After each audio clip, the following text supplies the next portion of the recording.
Bienvenue à vous, mesdames, messieurs. Investir dans l'éducation des enfants aujourd'hui, plus qu'hier, ils sont nombreux, les Béninois, toutes couches socio-professionnelles confondues, à en faire une préoccupation de premier plan. Il n'est plus rare de voir des géniteurs s'endetter juste pour permettre à leur progéniture de poursuivre leur cursus scolaire convenablement.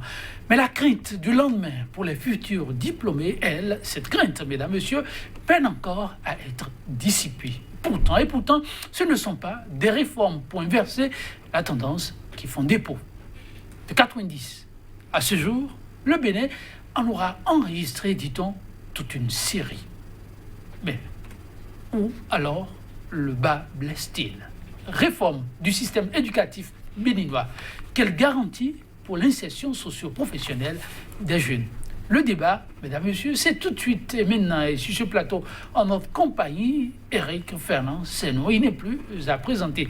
Enseignant, il demeure le secrétaire général du CINESU N Bénin. Éric Fernand Seno, bonjour.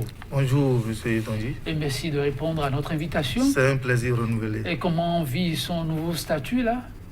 Tout se passe bien, comme vous le constatez. Ok, heureux de l'apprendre en face de vous pour nous aider à apprécier mieux ce phénomène de chômage et de sous-emploi. Sabi Biaou, garagiste, il est le secrétaire général du SINGAP Auto Bénin. Sabi Biaou, bonjour. Oui, bonjour, monsieur Tanguy. Et merci de répondre à notre invitation. En dépit d'un calendrier souvent très chargé, oui, très sollicité. Et merci d'être là. Des diplômés, mesdames, messieurs, toujours à la charge des géniteurs. Chaque foyer, dit-on au Bénin, vit presque annuellement la mère expérience. Et demain, ne semble pas être la veille pour mettre un thème au casse-tête partagé par le grand nombre.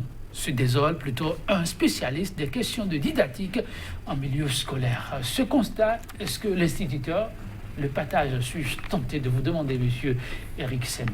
Oui, je vous remercie, je vous félicite pour le travail noble que vous accomplissez au quotidien ici. Je vous en prie. Oui, vous avez dit l'instituteur. Bon, j'aurais préféré l'enseignant. L'enseignant. Même si le thème instituteur n'est pas un thème qu'il faut banaliser, oui, parce que tout part de là. Tout à fait. Merci. Cela dit, effectivement, vous avez bien fait d'introduire le débat de cette façon. Vos propos préliminaires ont déjà plus ou moins résumé tout ce que nous allons dire ici.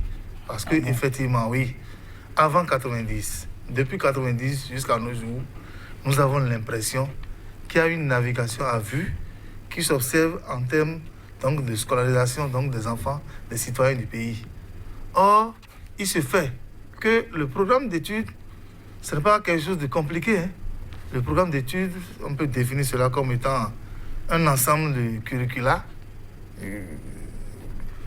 mis en place donc, par la société à travers des spécialistes. Donc, et pour inculquer à un groupe de citoyens, à un groupe d'individus, des connaissances. Ces connaissances peuvent être théoriques, elles peuvent être pratiques, en vue donc d'un meilleur niveau psychologique, de faire acquérir à ce groupe d'individus un niveau psychologique, un niveau, j'allais dire, psychique, bref, en vue de le façonner, donc pour que ce groupe d'individus puisse prendre en charge donc, le développement de sa nation. Mais cela fait, il faut que, avant de pouvoir prendre en charge le développement de sa nation, il faut que, à travers les différents programmes d'études, l'individu puisse acquérir lui-même un certain nombre de valeurs morales. Il puisse être prédisposé à devenir simplement compétent. Aujourd'hui, est-ce que l'équation formation, emploi est aussi aujourd'hui réglée? C'est de toute évidence, la réponse est non. Parce que nous avons un taux de chômage qui ne dit pas son nom. C'est même honteux avec tout ce qu'on dit, avec le verbiage qu'on observe au niveau donc, de ceux qui sont chargés donc, de mettre en place les différentes politiques. C'est un paradoxe qu'on observe par rapport au taux de chômage aujourd'hui. Donc la réalité, elle est que constamment, ou que le Bénin continue par se chercher, trouver la meilleure formule pour permettre à ses enfants de pouvoir vivre de ce qu'ils apprennent. Le Bénin continue malheureusement pas à se chercher bien que le cadre théorique existe. Si vous prenez par exemple la loi 2003-17 du 11 novembre 2003 portant orientation de l'éducation nationale en République du Bénin, rectifiée par la loi 2005-33 du 6 octobre 2005. Dans son tout premier article, cette loi dit, parce que vous avez parlé à partir de 90, dans le respect des principes définis par la Constitution du 11 décembre 90, l'éducation en République du Bénin constitue et demeure la première priorité nationale.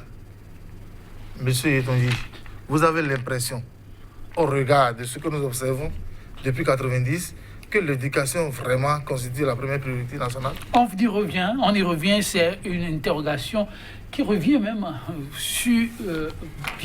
au cours de bon nombre de panels et sur les lèvres de plus d'un citoyen, sur la question du chômage devenir la réalité du grand nombre des Béninois, chômage des jeunes, question de sous-emploi. Alors, Sabi Biaou, comment vous vivez le phénomène?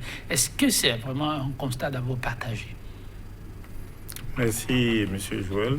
Je pense que le sujet que nous abordons aujourd'hui est un sujet très complexe et pour lequel il faut remuer plusieurs fois sa langue avant de vraiment parler. Parce que nous existons aujourd'hui, on a espoir demain. Et si on est sûr que nos enfants peuvent nous remplacer valablement demain, qu'il ne sera pas de problème.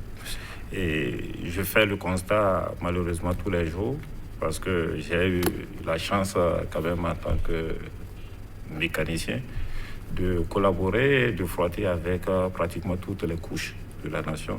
Donc la plupart de ceux qui m'apportent des véhicules ne sont pas d'un secteur d'activité donné, ils sont pratiquement de tous les secteurs d'activité. Et lorsque les clients viennent vers vous, et vous êtes amis, ils vous donnent des conseils, comme vous leur donnez aussi des conseils, ainsi de suite. Donc, vous avez la chance de rencontrer leur famille et tout. Nous avons réparé des véhicules pour des gens qui transportaient leurs enfants à l'école avec pendant des décennies. Ces enfants ont fini les études. Aujourd'hui, on les voit à la maison.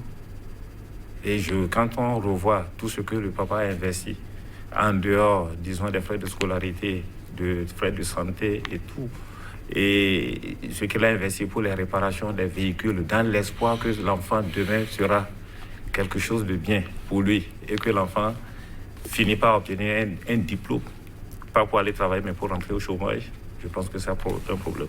Mais là où le problème, on devait le poser beaucoup plus, la question peut-être on allait voir, mais pourquoi on va à l'école?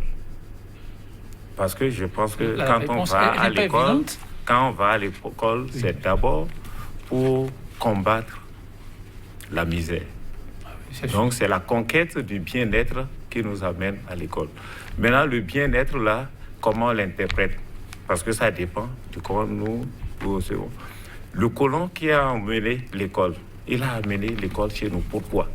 Il avait besoin des gens à utiliser. Il avait besoin, quand vous prenez l'exemple, par exemple, de la création du lycée technique, à l'époque, quand ils avaient créé le lycée technique, mais les filières qui existaient étaient les filières pour lesquelles ils avaient besoin de la main-d'œuvre, ils avaient besoin de techniciens. Donc la mécanique automobile, la maçonnerie et génie civil, on avait des opérateurs géomètres. Ce sont les premiers métiers qui existaient là pour lesquels on formait les gens. Et quand ils sont formés, en même temps, automatiquement, ils étaient embauchés. Bon, en mécanique auto, vous aviez on vous forme en mécanique auto. Donc la question du mieux-être était réglée.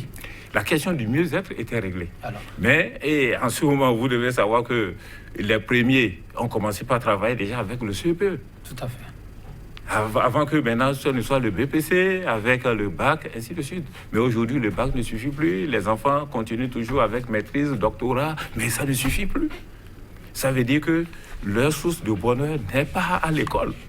Ah non, mais vous n'avez pas dit ça sur ce plateau. Oui, je vais dire, le bonheur n'est pas à l'école. Mais c'est dans de ce qu'ils peuvent faire. Parce que l'on vit au dépend de sa capacité à satisfaire les besoins des autres. Monsieur Sabi... Oui, parce que l'on vit au dépend de sa capacité à satisfaire les besoins des autres.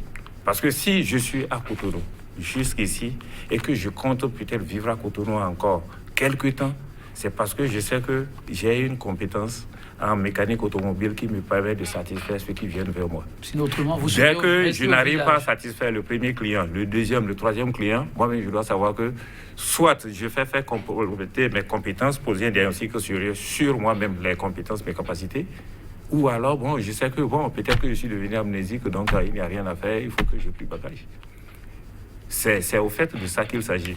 Maintenant, lorsque le colon nous a colonisés et nous a amené l'école, l'école c'est pourquoi, ainsi de suite. Mais il faut pouvoir convaincre les gens aujourd'hui de ce que ce n'est pas en allant à l'école, en faisant des études longues, que vous allez devenir un grand cadre, un patron, disons, dans la société. Et encore que... Oui.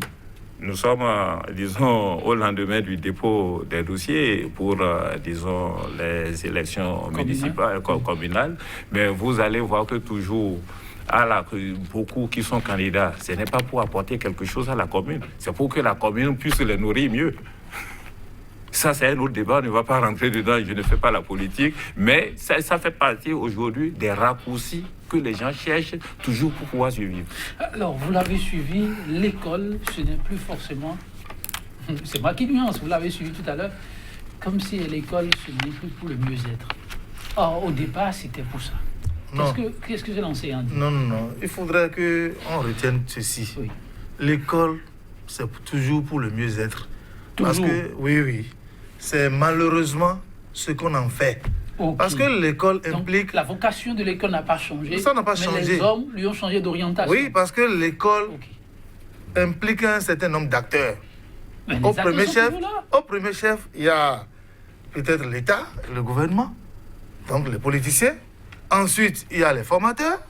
Il y a également, dans notre jargon, tel qu'on le dit, le corps de formation, les inspecteurs, les conseils pédagogiques, il y a les enseignants, il y a les parents d'élèves et les apprenants. Tous ces acteurs doivent interagir. Donc, si à un niveau donné, il y a des hic, forcément, ça va malheureusement donner raison à mon interlocuteur. Sinon, l'école a toujours sa vocation première, qui est noble et qui doit toujours exister. Mais il faudrait que, par différents mécanismes, on puisse maintenir cette vocation ou du moins la renforcer. Alors, a-t-on manqué de maintenir cette vocation? Et à quel niveau ça n'a pas marché? Bon, je voudrais d'abord dire que mon interlocuteur a parlé de l'école, c'est pour combattre la misère. Non, moi je voudrais dire l'école permet de combattre également l'ignorance. Avec l'école, vous allez quitter votre état d'ignorance pour évoluer en vue donc de votre épanouissement et de l'épanouissement donc de la société, là où vous êtes, de votre environnement et autres. Là où ça n'a pas marché, Oui. vous savez, de 90 à nos jours, il y a eu différents programmes, par exemple. Nous avons connu ce qu'on appelle les programmes intermédiaires, les programmes par objectif, et nous sommes en plein, après avoir expérimenté dans quelques écoles, dans ce qu'on appelle les nouveaux programmes d'études, finalement, qu'on appelle aujourd'hui L'approche pas complète. l'approche par les compétences. C'est ça qui est en vigueur aujourd'hui. Mais quels sont les enseignants, par exemple, qu'on apprend, qu'on recrute pour aller mettre en application ce programme? Voilà une grande question, voilà une grande problématique. Et qui, si Dans c'est quelles politique, conditions Oui. matérielles, financières sont nos apprenants, sont les parents, sont les enseignants chargés donc de l'exécution de ces programmes pour que le résultat optimal espéré puisse être atteint? Voilà les grandes questions qu'il faut se poser. Vous voyez ce que je veux dire? Je vais donner un exemple. Il y a un document qui est ici. C'est un communiqué conjoint qui est radiodiffusé du ministre des enseignements secondaires, techniques et de la formation professionnelle et du ministre des enseignements maternels et primaires, qui dit, vous permettez, dans le tout premier paragraphe, pour résorber le déficit, vous voyez, le diagnostic est fait, en enseignant qualifié et conformément à son engagement de faire de l'éducation un levier stratégique pour le développement économique et social durable du pays, le gouvernement a entrepris de renforcer la base de compétences au métier d'enseignant au primaire et au secondaire général constitué en 2019. Nous sommes en 2020 déjà. Et parmi, on dit, voilà l'ambition noble affichée. Mais et pourtant, le gouvernement, donc, par rapport à cette ambition, par exemple, devait en amont renforcer la capacité donc, des écoles normales où on forme l'enseignant. Pour devenir médecin, il faut former le médecin. Les écoles normales où on forme l'enseignant, le gouvernement n'a pas renforcé donc, les capacités de ces écoles normales, mais plutôt à penser qu'on peut recruter pour aller enseigner, par exemple, les mathématiques, titulaire d'une licence ou d'une maîtrise master en mathématiques, en informatique, en sciences économiques. Est-ce que c'est l'informaticien qui devrait enseigner les mathématiques pour faire aimer, par exemple, les mathématiques aux enfants et leur faire acquérir les notions de mathématiques qu'il faut? Et c'est le gouvernement de notre pays qui, à travers un communiqué, décide de cela. C'est écrit là. En physique, chimie et technologie, les titulaires d'une licence ou d'une maîtrise master en physique chimie ou d'un diplôme d'ingénieur en génie mécanique ou électrique, non? L'ingénieur en génie mécanique ou électrique n'a pas vocation d'aller enseigner. Pour enseigner les sciences physiques, il faut bien sûr aller à l'école, aller à l'université et ensuite aller faire l'école normale, avoir les aptitudes, donc notionnelles, de connaissances notionnelles et ensuite pédagogiques pour aller enseigner ça. Je crois que c'est ce à quoi on doit s'atteler. Il y a également le volet professionnel et technique qu'il ne faut pas occulter. Mais aujourd'hui, nous avons l'impression, comme l'enseignement classique n'apporte pas du numéraire frais, nous avons l'impression que la vocation donc, du gouvernement actuel, par exemple, c'est d'investir pour l'école technique et professionnelle qui va permettre aux gens donc, de faire des métiers pour avoir des numéraires. Mais cela ne doit pas remplacer à 100% donc, les bases qui permettent ce qu'on appelle la recherche fondamentale. Ah oui. Il faut aller à la recherche fondamentale également. Alors, non, je n'ai pas fini. Ok, allez-y.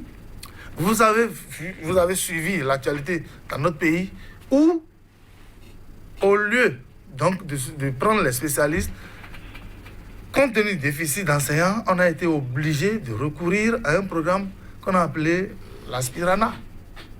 Est-ce que c'est ça qui va régler le problème? On a parlé de réforme et combien d'élèves ou bien d'écoliers se retrouvent devant un seul maître? Humainement, techniquement, il pourra quoi? Pour quel résultat? Vous voyez ce qu'il dit? On a parlé de réforme et le gouvernement, à travers les ministres sectoriels, prend des décisions pour que des professeurs qui ont été formés en sciences de la vie et de la terre, SVT, aillent enseigner mathématiques. Et c'est au plus haut niveau que ces décisions sont prises. Ce n'est même pas à un petit niveau pour qu'on dise « Ah, on ne fait pas ça et il faut changer donc, de paradigme ». Vous voyez que c'est au niveau donc, de l'acteur principal que c'est biaisé. Et dans ce cas, ça donne malheureusement raison à mon vis-à-vis. Et je crois que les dispositions doivent être prises pour corriger ce que nous constatons. Alors, vous savez, j'allais vous demander, on fait beaucoup plus du supplace au lieu d'aller à l'essentiel pour l'enseignant.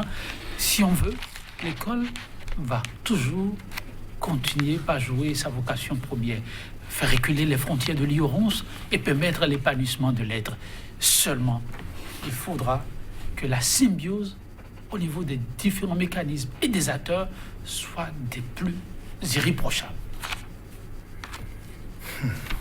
Vous soupirez. Vous savez, la question de l'enseignement, les programmes et tout ce que les gens font depuis, et j'ai commencé mon primaire au Togo. Au Togo. Au Togo. Je suis rentré au Bénin après mon certificat d'études du premier degré au Togo. Mais les parents ont estimé que le programme du Togo n'était pas très bien comme pour nous. Et il fallait que je reprenne encore le CM2 pour faire encore à l'époque ce qu'on appelle le CFM sous la Révolution, ou École Nouvelle, Unité de production et tout. Bon, donc on a fait tout ça. Jusqu'ici, on a vu ce que ça donne. Et ces dernières années, j'ai vu, et puisque je fais partie, aujourd'hui, dit que je ne fais pas partie, disons, des acteurs, c'est faux, puisque au niveau de l'enseignement technique, et il y a quand même une évolution.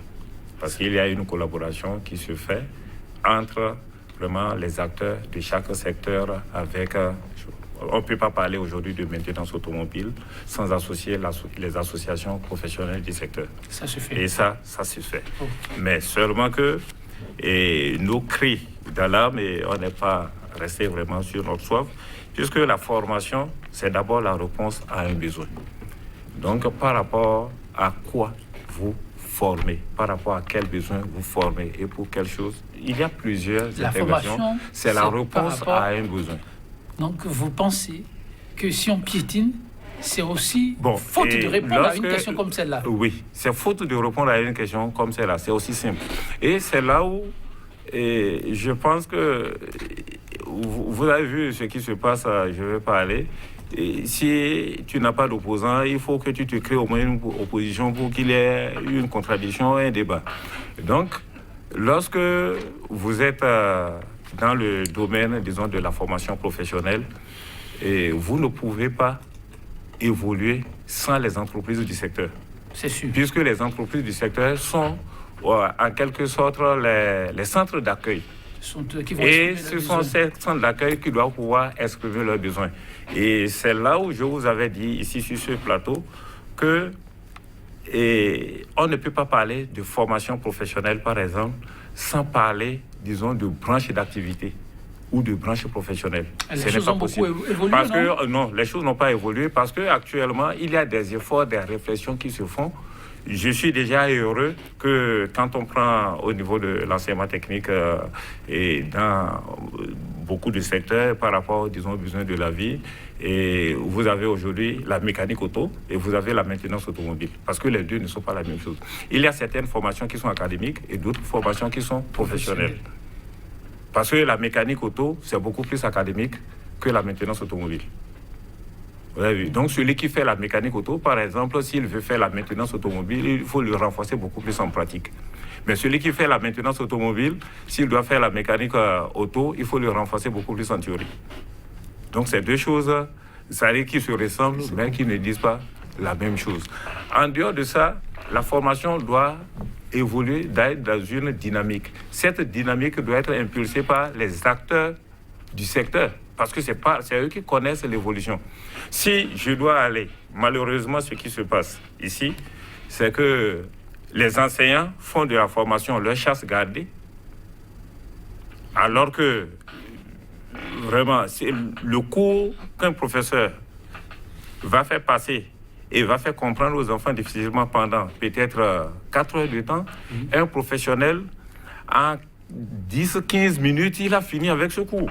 Et les gens doivent comprendre ça. Et c'est pratique. Vous pensez qu'on bourre la tête aux enfants au lieu d'aller à l'essentiel? On bourre la tête aux enfants avant d'aller. Moi, le système, par exemple, qui m'a formé, je remercie ce système parce que ce système m'a permis aujourd'hui d'être polyvalent. Mais là, il faut que moi-même, je travaille pour me rendre compte de l'efficacité ou bien de ce que ce système m'a apporté. Sinon, on m'avait bourré la tête avec beaucoup de choses dont je n'avais pas besoin. Vous imaginez, par exemple, que je sois en mécanique automobile. Et dans l'histoire, disons, de la mécanique automobile, on ne me fait même pas la genèse, disons, des moteurs à vapeur, d'où c'est parti, tout et qu'on soit les premiers moteurs, comment ça a évolué. Je dis non. Mais on va me faire l'histoire de Mahomet, l'histoire de ceci et qu'on sort. Je dis, mais ça n'a rien à voir avec ma profession. Lorsqu'on rentre dans les mathématiques, il y a des maths professionnels dont j'ai besoin. Comment calculer, par exemple, les distances d'arrêt, un certain nombre d'éléments qu'on sort en physique, j'ai besoin de certaines choses.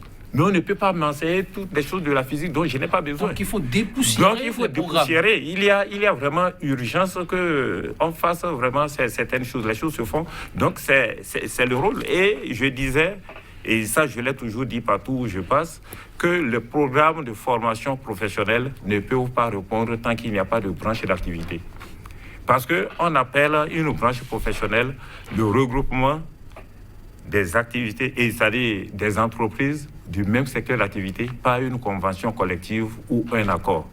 Donc c'est à travers, disons, ce regroupement, disons, de branches d'activité qu'on a toutes les compétences, la visibilité de toutes les compétences dont on a besoin dans le secteur d'activité. Et c'est partant, disons, des compétences dont on a besoin dans le secteur d'activité qu'on met en place le référentiel de formation.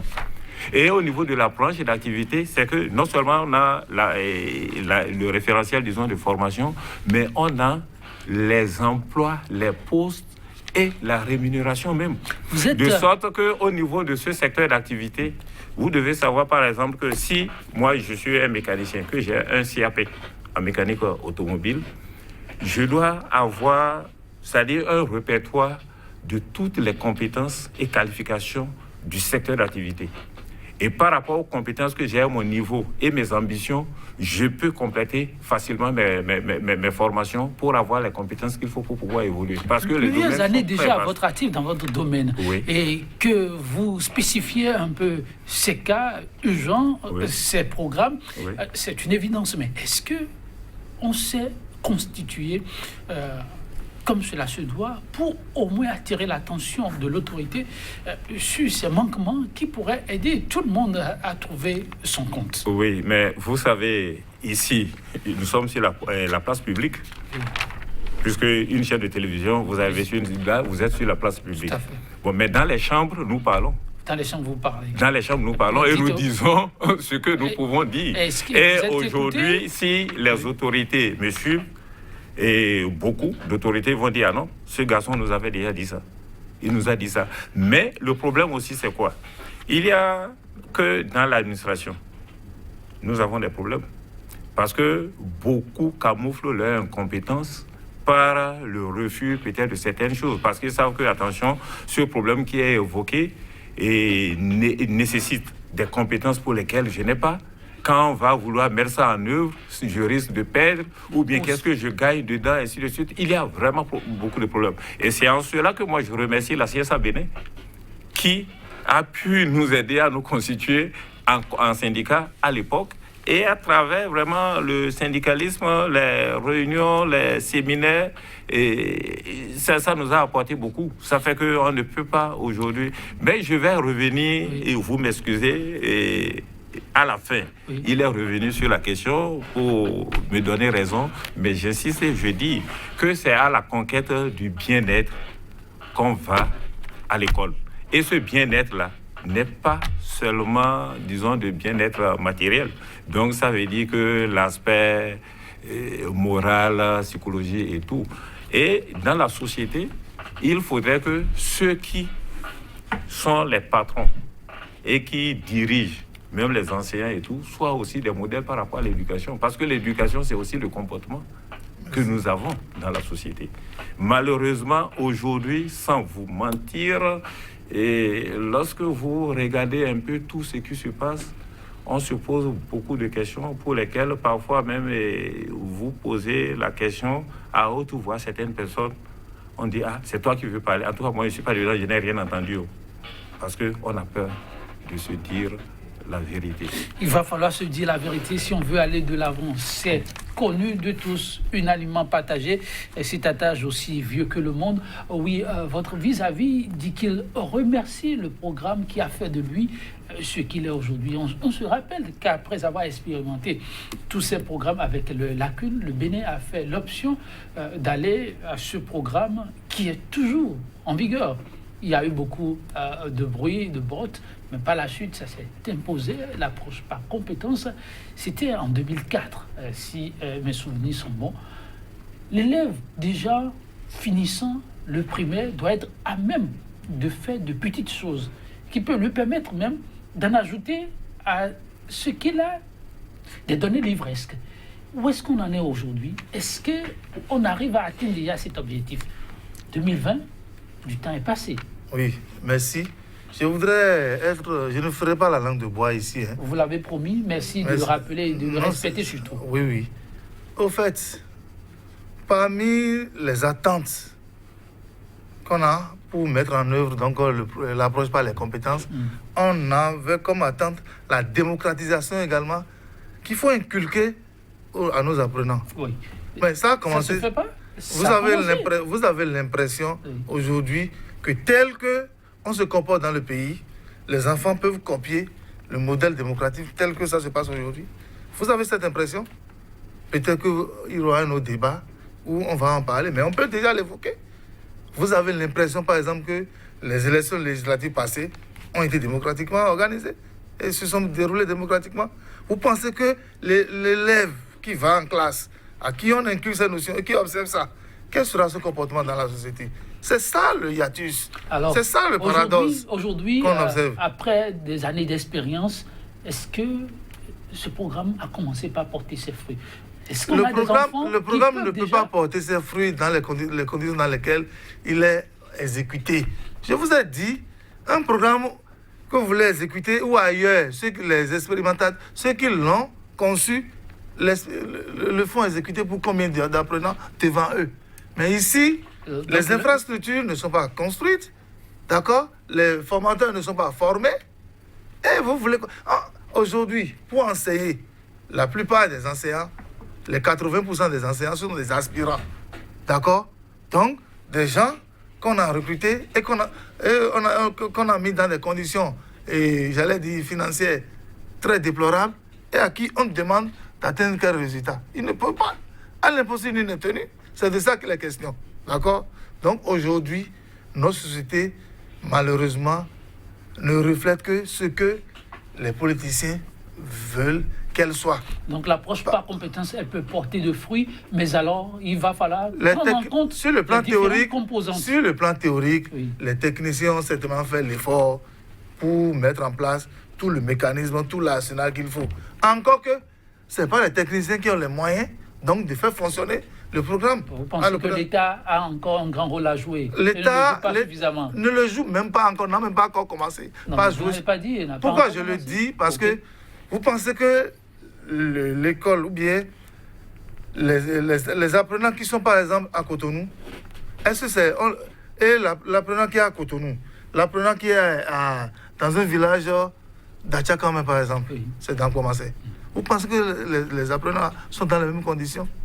Les apprenants ne sont pas dans les mêmes conditions. Ils ne sont pas dans les mêmes conditions. Non, on peut créer quand même le minimum de conditions. Oui, je vois.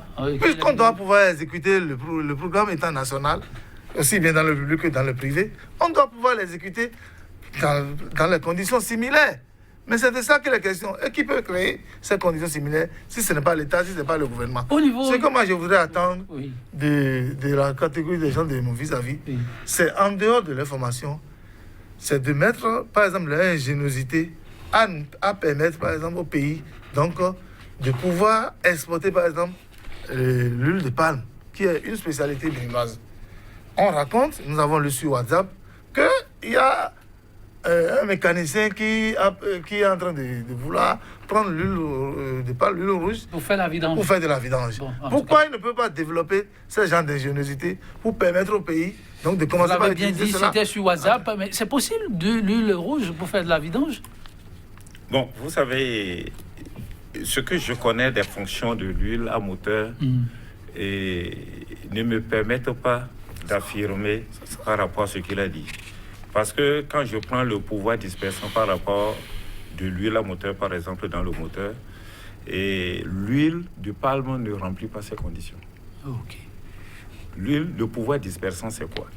C'est-à-dire quand le moteur est en marche, il y a l'usure, il y a des contaminants, mais l'huile à moteur a l'obligation de maintenir ça en suspension.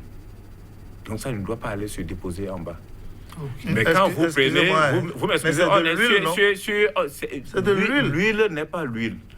Je vous en prie, parce que je ne peux pas me permettre d'induire les gens en erreur. 32 ans de carrière professionnelle, je ne dois plus raconter des conneries. Okay.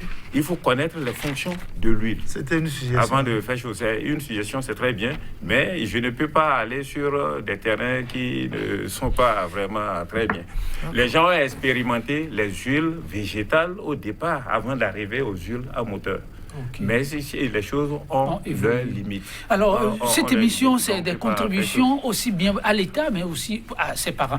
Quand on prend le domaine professionnel, où visiblement, ça bouge un peu, quand on vous suit très bien, malheureusement, tout le monde ne peut pas y aller. Alors, de ce plateau, si on doit faire des propositions à ces jeunes qui aiment bien le domaine technique, pour ensuite sortir, être à leur charge et non à la charge des parents, quels sont ces domaines dans lesquels les jeunes peuvent vraiment s'engouffrer? Pratiquement dans tous les domaines. Pratiquement dans tous les domaines. Il y a une erreur monumentale que nous sommes en train de faire actuellement. Laquelle? C'est-à-dire quoi? Quand vous allez aujourd'hui en milieu rural, à cause de la misère, il y a beaucoup d'enfants qui ne vont pas à l'école. Et les parents vivent des activités champêtres. Ça, c'est un exemple.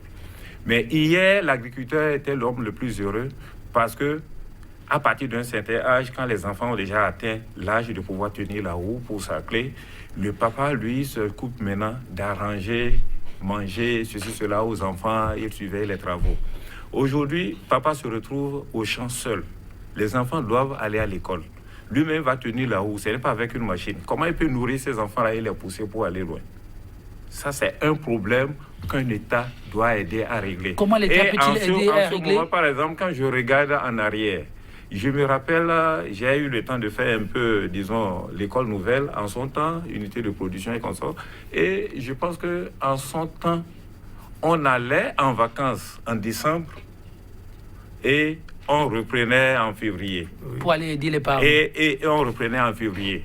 Mais les gens trouvaient que ça posait problème aux enfants, aux parents, parce que au moment où les parents devaient bénéficier, disons, des enfants à l'école, les enfants sont à l'école.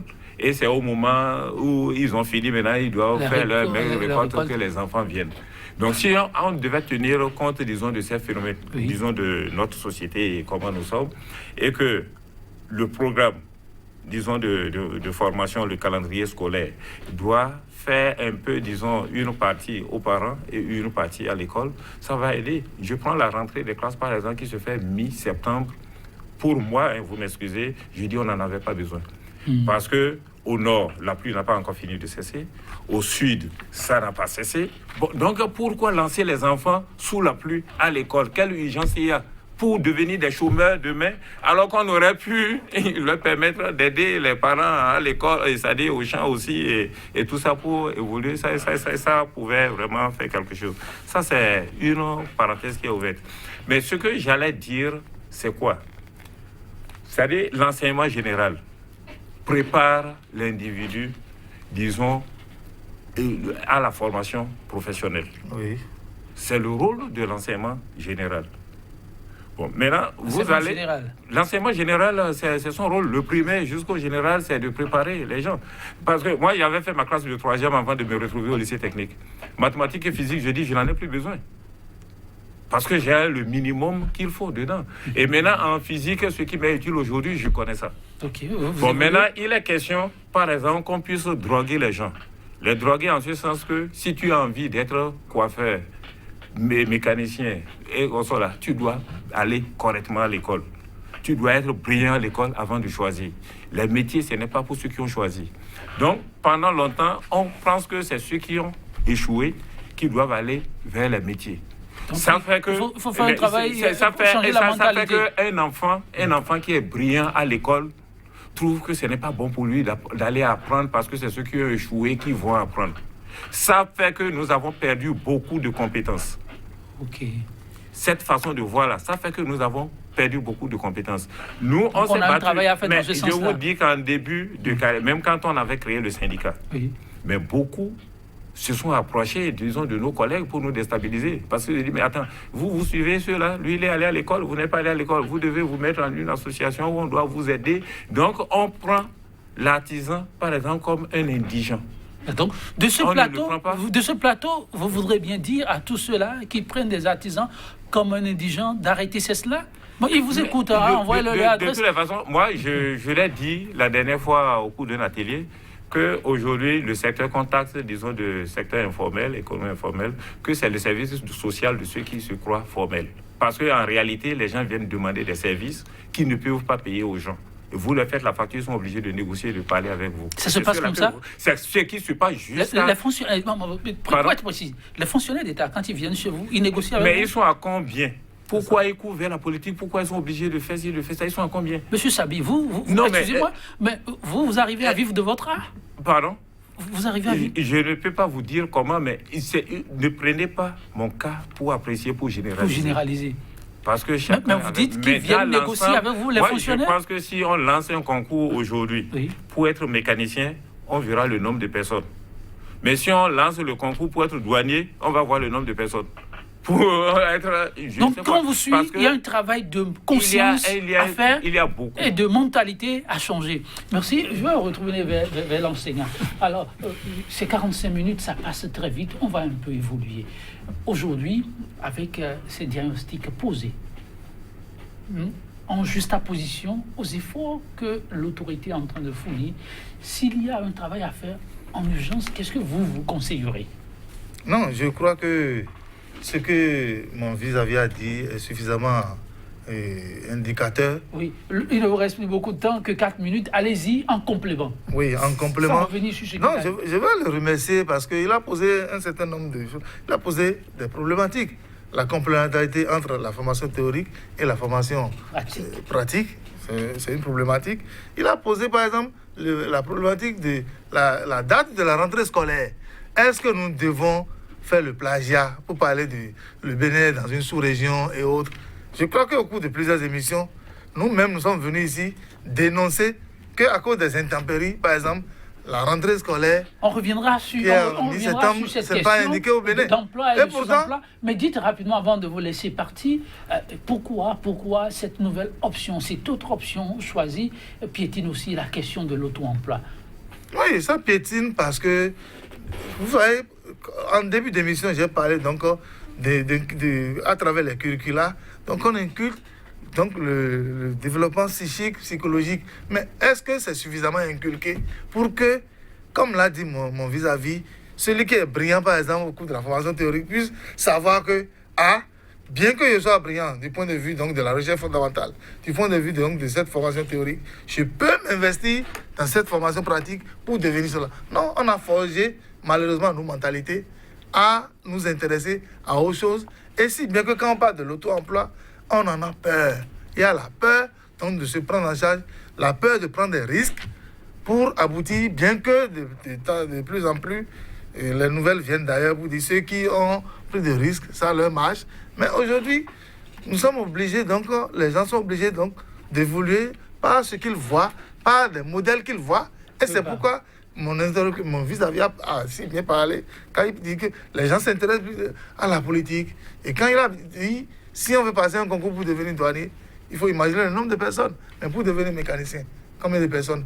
Pourquoi est-ce que les gens s'intéressent aux douaniers? Pourquoi est-ce que quand on parle de devenir enseignant, ou bien les enseignants de métier cherchent à aller ailleurs et autres là? C'est parce que, effectivement, les métiers là ne sont pas si attrayants que ça et notre psychologie n'est pas bien forgée. Il faut corriger cet état des choses par la volonté politique, les politiciens étant les principaux acteurs, puisque c'est eux qui disposent de tout l'arsenal institutionnel, de tous les moyens financiers, c'est eux qui disposent du budget de l'État. Merci beaucoup. Oui, Sabi Biaou, pour la question relative à l'auto-emploi, il n'y a plus de temps. Si vous devez dire un mot rapidement et conclure.